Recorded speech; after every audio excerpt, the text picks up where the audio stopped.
বালাগঞ্জ উপজেলার সদর ইউনিয়নের এই মুহূর্তে কাশীপুর ব্রিজও আমি অবস্থান করা। আমি বালাগঞ্জ উপজেলা পরিষদের ভাইস চেয়ারম্যান।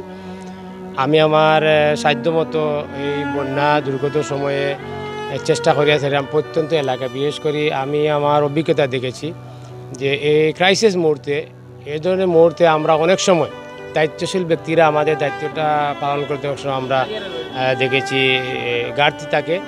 আমার অনুরোধ রইল যে এই বন্যার সময়, এই বন্যার রেকর্ডটা কিন্তু অতীতে সকল ইতিহাস ভেঙে এই মুহূর্তে আমরা বন্যা আক্রান্ত।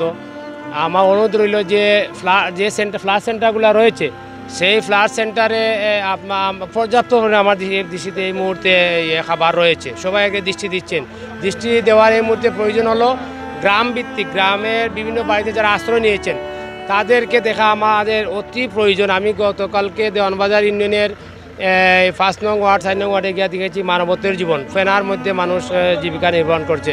তার ঘরে খাবার আছে, চাল ডাল আছে, কিন্তু চুলাতে আগুন দিতে পারতেছে না, রান্না বাড়া করতে পারতে খাইতেছেন। এই মুহূর্তে তো শুকনা খাবারের আমাদের বরাদ্দ বাড়াতে হবে। আমি স্থানীয় প্রশাসন, জেলা প্রশাসন এবং স্থান মন্ত্রণালয় সহ মাননীয় প্রধানমন্ত্রীর প্রতি দৃষ্টি আকর্ষণ করছি যে এই মুহূর্তে সেনাবাহিনী দিয়ে, স্পিডবোট দিয়ে যদি গ্রামের ভিতর দিয়ে যদি শুকনা খাবারগুলো দেওয়া যায় তাহলে মানুষের দুর্ভোগটা কমে যাবে। করে আমি দেখেছি দুর্যোগের সময় আমাদের প্রবাসীরা আমাদের সবসময় সাহায্য সহযোগিতা করে থাকেন। এই বালাগঞ্জ উপজেলা যে প্রবাসীরা রয়েছে তাদের কাছে আমরা আজীবন ঋণী। আমি আহ্বান জানাবো সরকারের পাশাপাশি আপনারা আপনাদের আত্মীয়স্বজনের মাধ্যমে, বন্ধুবান্ধবের মাধ্যমে, জনপ্রতিনিধিদের মাধ্যমে আপনারা আপনাদের যে সাহায্যটা যদি ঘরে ঘরে পৌঁছান তাহলে আমার বিশ্বাস মানুষ অনাহারে অর্ধাহারে তারা কষ্ট পাবে না। আমার বিশ্বাস আগামী 3 থেকে 4 দিনের ভিতরে আমাদের বন্যার পানিটা আস্তে আস্তে ধীরে ধীরে কমে যাবে।